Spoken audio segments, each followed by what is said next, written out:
Donc on est aujourd'hui avec Hugo.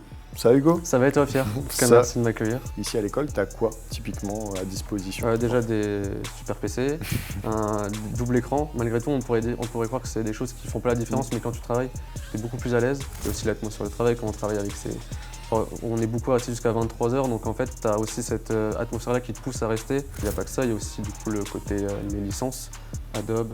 Ça c'est génial parce que du coup, nous on les avait pas avant. Ça m'a permis du coup de pouvoir me débloquer. Si j'ai une idée, je vais sur la 3D, je vais sur Illustrator, Photoshop, alors qu'avant j'étais en mode comment je fais quoi. Quand même avec les années supérieures, je m'entends très bien avec des 3e, des 4e, des 5e, aussi bien avec les premiers et les 2e, ça se passe très bien. Donc en fait, il y a vraiment cet aspect de famille. Le directeur est très clair, il nous montre un schéma, où va notre argent, comment il est réparti. Au contraire, ça c'est cool, c'est que c'est pas du tout, il n'y a pas de brouillard. Et l'IA en fait, je la vois plutôt comme un outil. Je pense qu'elle va jamais nous remplacer, sauf si un jour elle a un cerveau. Bon, si je devais dire le truc, c'est qu'on est vraiment préparé pour le monde industriel. Tu te sens préparé en tout cas? Ouais, on se sent préparé. Ouais. Donc on est aujourd'hui avec Hugo. Ça va Hugo? Ça va et toi Pierre? En tout cas, merci de m'accueillir. Avec plaisir. Nous on avait déjà discuté par le passé, notamment au moment des journées portes ouvertes ici à l'école. Donc toi, tu es arrivé cette année à l'école, en 2e année, c'est ça? Et justement, présente-toi un petit peu et dis-moi, c'était quoi ton parcours avant d'arriver à l'école? Donc moi, c'est Hugo Desremaux, donc je suis en 2e année en design produit industriel. Donc je suis arrivé cette année donc en 2e année. J'ai 23 ans. Et donc avant, j'ai fait un DNA en design d'espace dans une école d'art public qui a fermé l'année dernière. Et donc aujourd'hui, j'arrive dans une toute nouvelle école, une nouvelle façon de penser, beaucoup plus portée design, beaucoup plus portée industrialisation, et ça me plaît beaucoup plus. En tout cas, aujourd'hui, je suis très heureux d'être dans cette école et aujourd'hui, heureux d'être avec toi pour en parler. Trop cool. Et du coup, l'école que tu as fait avant, c'était vraiment orienté design d'espace ou alors il y avait aussi ce côté design industriel ou en tout cas, est-ce qu'on te l'avait vendu comme tel? Non, on me l'avait plutôt vendu comme… en fait, on faisait une première année, dans une année, en fait, on touchait à la section art et design et avec donc beaucoup plus porté sur l'artisanat du design. C'était beaucoup plus porté sur l'art, même dans le côté design. Donc ce que j'ai fait, c'est que je m'étais orienté sur le premier semestre, j'étais parti dans l'option art totalement. En fait, je me suis vite rendu compte que ça allait pas trop, ça me plaisait pas tant que ça. Et aussi, j'ai aussi pensé après à la vision d'avenir aussi, qui est quand même importante. Ouais. Ça reste quand même malgré tout, comme on dit, des métiers passion, mais il faut quand même malgré tout avoir quand même quelques garanties. Donc après, je suis parti donc dans la section design d'espace. Mais finalement, je faisais beaucoup plus de produits. Ouais. Moi, de mon côté, c'est ce qui me faisait beaucoup plus kiffer. Je me sentais même plus à l'aise. Donc, ce que je faisais, c'est que je tournais le design d'espace en design produit. Enfin, je me mettais dans la catégorie espace pour faire du produit. Et donc, je me suis dit, la suite logique, c'est plutôt que de continuer dans l'espace, partir du coup sur le design produit. Et du coup, au moment des concours, vu que l'école fermait, donc il n'y avait pas de continuité dans la même école. Et dans tous les cas, je voulais quand même partir. Donc, j'ai regardé un peu. Et donc, après, je suis tombé sur Ubica. Et en fait, j'avais un peu l'impression, quand je suis arrivé, j'arrive dans un parc d'attractions un peu. Il y a plein de choses et tout, j'ai envie de… Il y a tellement de process de faire, il y a tellement d'opportunités, que ce soit dans le côté maquette, les machines qu'on a à disposition, plein de choses, des choses que je n'avais pas du tout encore explorées, des choses que j'avais mais à moitié, voire même pratiquement pas, genre que de la surface. Donc quand je suis arrivé, du coup, j'ai tout de suite dit c'est là que je veux continuer. Et donc après, j'ai fait les démarches et tout. Ouais, donc c'est vraiment ça qui t'a attiré, le côté où en fait tu sentais que tu allais pouvoir peut-être un petit peu toucher à beaucoup plus de choses. Ouais. C'était ça. Et aussi parce que le produit. Ouais. Surtout le produit. Et aussi le côté industrialisation, de faire des choses qui vont répondre à des questions très importantes et très d'actualité, que ce soit le côté social, les côtés environnementaux et tout. En fait, tout était regroupé ici. Ok. Et surtout avoir différentes process, différentes visions du monde, notamment. Ok. Et du coup, là, quand tu es arrivé à l'école, c'était quoi l'atmosphère que tu as ressentie? Étonnamment, je me suis dit, au début, j'avais un peu de doute parce que forcément, il y avait la question de l'âge. Mais au final, ça a été top. Soit même avec les années supérieures, je m'entends très bien avec des 3e, des 4e, des 5e, aussi bien avec les premiers et les 2e, ça se passe très bien. Donc en fait, il y a vraiment cet aspect de famille. Et justement, on nous vendait un peu le fait de l'ISD, c'était au contraire peut-être plus compétitif, mais en fait pas du tout. Genre c'est très famille, il y a une grosse entraide, que ce soit même entre les filières. Par exemple, moi j'ai des potes qui sont en numérique, donc des fois on parle et tout. Je vois un petit peu comment ils travaillent, donc j'essaie un petit peu aussi de tirer. Et inversement, donc non, franchement c'est très très cool, il y a une superbe ambiance, donc que ce soit l'équipe, les intervenants. Donc non, franchement sur ce côté-là, top. Et du coup, justement, tu parles de l'esprit famille, Ouais. Et qu'on te disait que c'était un milieu compétitif, entre guillemets, quand tu venais à l'école. Qui t'a dit ça? C'était un peu la sphère pédagogique de mon ancienne école. Okay. Et même globalement, il y a quand même un peu cette guéguerre de public-privé. Et on a beau vouloir faire un moment on essaye de ne pas regarder la vérité en face, mais à un moment, on est toujours rattrapé. Pour faire des choses, des fois même pour faire des grandes choses, il faut des moyens. C'est comme dans le cinéma, forcément. Donc je pense que malgré tout, il faudrait peut-être qu'on commence à arrêter de se voiler la face et peut-être essayer si on veut sauver les écoles publiques, parce que malgré tout, il y a quand même ces questions de moyens, donc peut-être les rendre peut-être plus viables. Et au final aussi, pour la question de l'avenir, notre avenir après professionnel qui doit aussi se poser parce que c'est quand même assez compliqué. Et si je me souviens bien, tu avais entendu des mots assez durs à l'époque, comme quoi tu allais donner ton argent à... Ouais, bah forcément, il y a aussi cette question-là. C'était quoi? Mais tu m'avais sorti une phrase très spécifique à l'époque où, en gros, tu allais donner ton argent au diable, quoi. Oui, un peu, ouais, bah, c'est un peu ça, ouais. Bah, forcément, comme c'est public, privé, l'un est gratuit, enfin, se veut public, mais malgré tout, comme c'est public, il y a forcément, par exemple, moins de choses, on va devoir accepter plus de choses à côté. Donc ça aussi, c'est pas dit, mais bon, après, c'est aussi la question du jeu. Comme ici aussi, on achète du matériel. Mais du coup, alors qu'en vrai, quand on arrive ici, c'est très clair. Le directeur est très clair, il nous montre un schéma où entre guillemets, où va notre argent, comment il est réparti. Au contraire, ça c'est cool, c'est que bah, c'est pas du tout... Il n'y a pas de brouillard. Il n'y a pas d'opacité. Et ça, au contraire, c'est cool que vous soyez aussi honnête, quoi. Bah, et c'est ce qu'on veut. Et c'est ce qu'on veut, vu que, entre guillemets, on s'engage.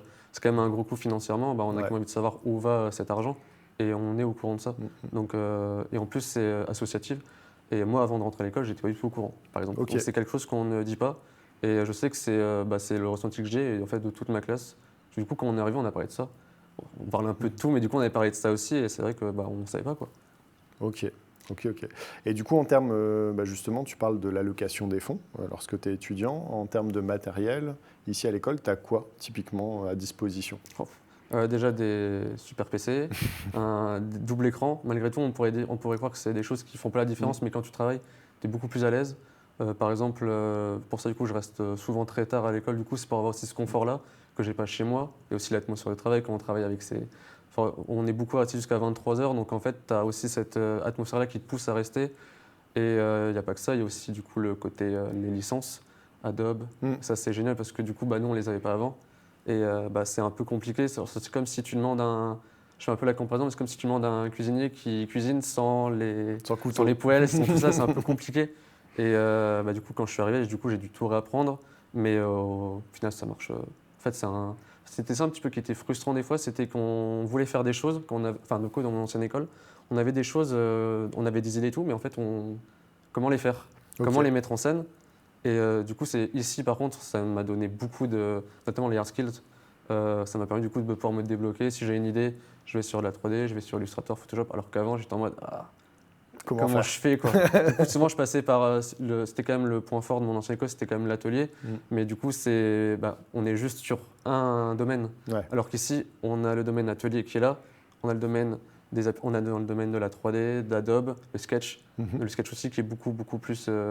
malgré tout, le design, c'est le dessin, le sketch. Et là, du coup, on l'a encore plus. Et du coup, en fait, c'est d'être libéré. On a une idée en tête, pas de problème. Et avec les intervenants, ils nous montrent des process créatifs sur Illustrator, Photoshop, 3D. C'est génial, quoi. C'est top. Donc je dirais que c'est surtout ça, quoi. Et de manière générale, tu dirais que les intervenants, c'est plutôt des gens qui sont accessibles ou alors ils viennent, ils font leur cours et puis Au contraire, c'est super accessible. On peut échanger pendant des pauses. Quand on a une question, ils sont toujours là. Et ce que j'aime beaucoup, c'est que en fait, souvent, comme c'est des anciens pas tous, mais il y en a beaucoup, c'est des anciens de Rubica.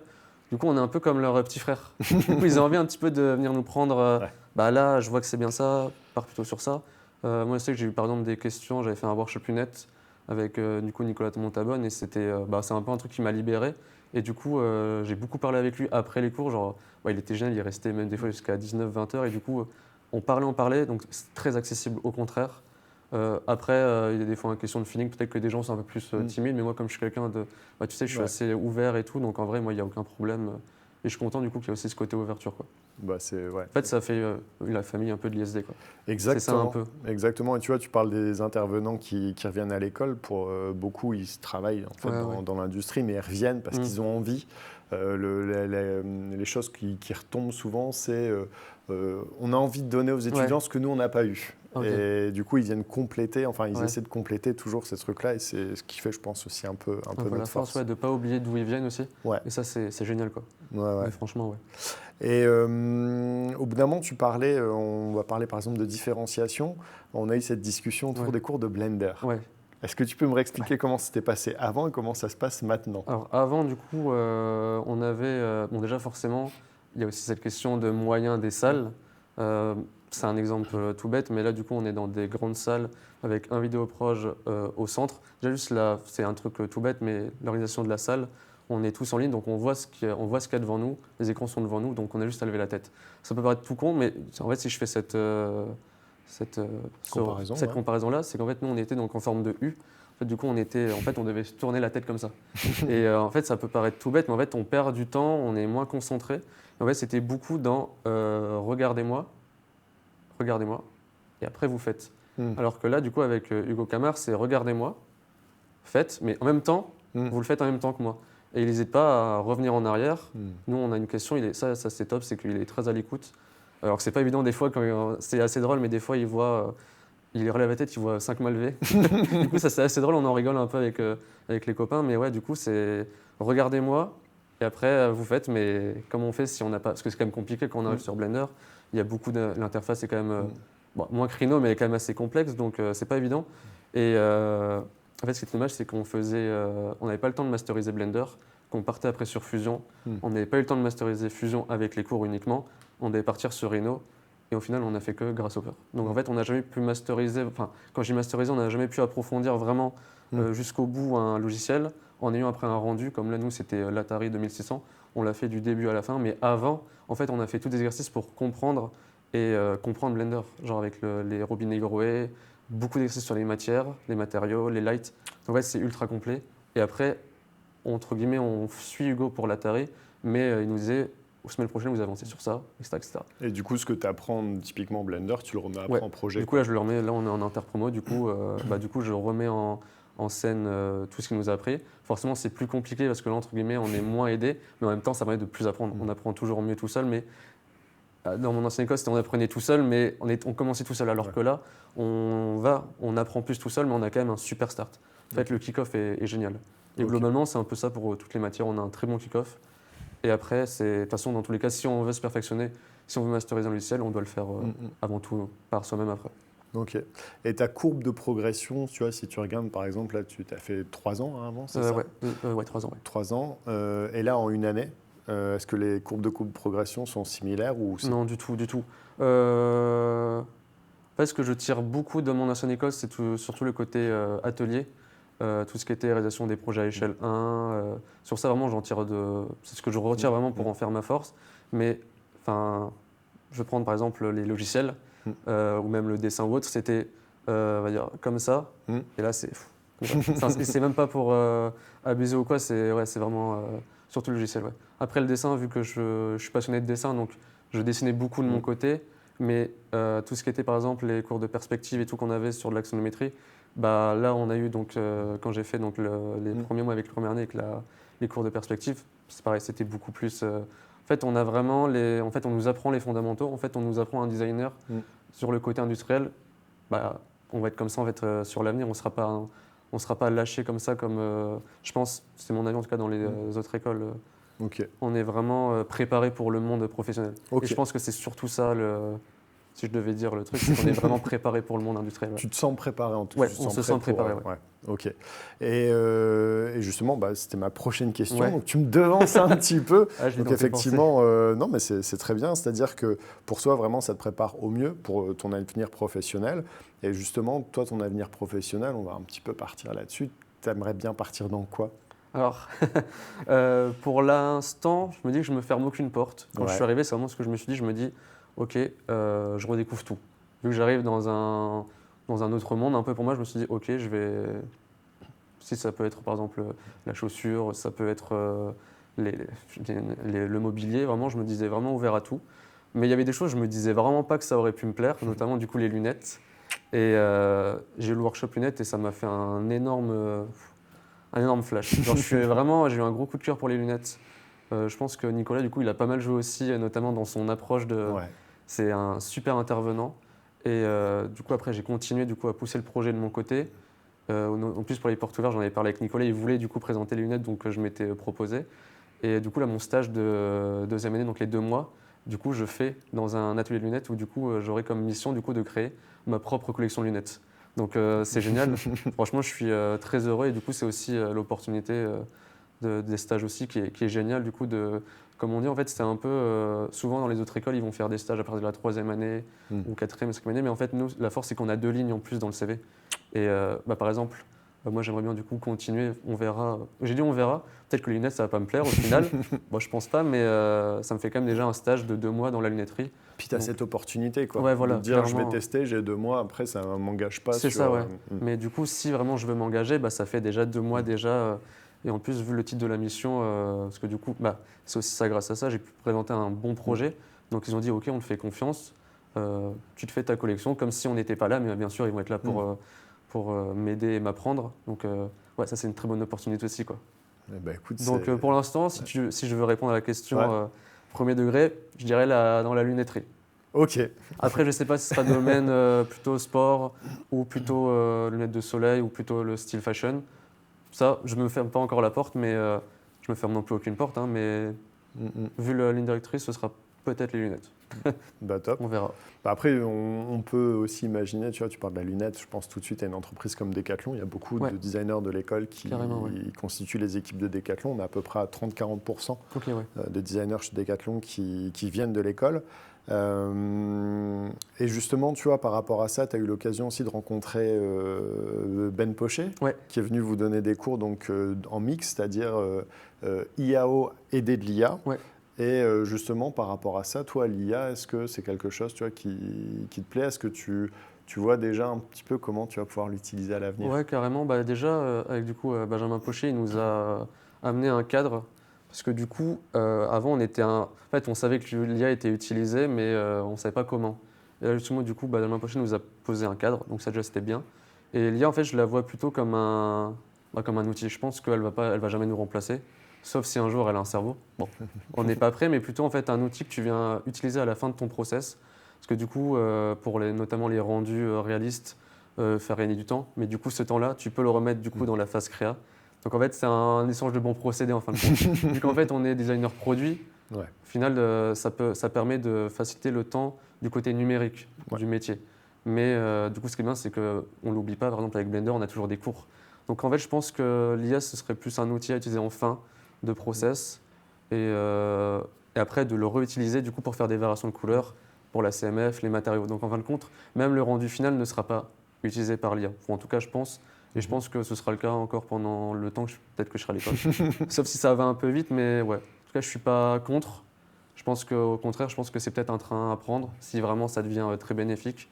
Mais ouais, l'utiliser correctement. Et du coup, ici, on nous met quand même des barrières pour l'utiliser correctement. Et pas l'utiliser dans des phases d'analyse ou de créa, parce que du coup, ça va juste refaire des trucs qui existent. Donc là, on irait droit dans le mur. Donc plutôt dans cet aspect de fin de projet, vers la fin. Ok. Écoute, je te remercie pour toutes tes réponses. Et peut-être pour conclure, est-ce que tu regrettes d'être venu ici? Non, du tout. Même s'il y a cette question de... Je suis rentré à un âge, on va dire, un peu tard. Mais en fait, je veux dire, j'ai toute la vie devant moi. Je fais quelque chose qui me plaît. Ça me permet encore plus exprimer ma passion. Et au final, non, je suis très très heureux d'être ici. Et au final, même d'avoir repris une année avant, au contraire, je le prends même comme une chance de encore plus me perfectionner pour aller encore plus loin après, plutôt que on m'a infligé une année en plus où je vais traîner les pieds. C'est pas du tout ça. Donc ouais, très très très heureux d'être ici. Écoute, nous on est super heureux aussi de t'avoir. Enfin, c'est gentil. Merci pour ce moment. Merci à toi Pierre en tout cas. Et puis ouais, je te souhaite toute la réussite que tu mérites. Merci, c'est très gentil Pierre.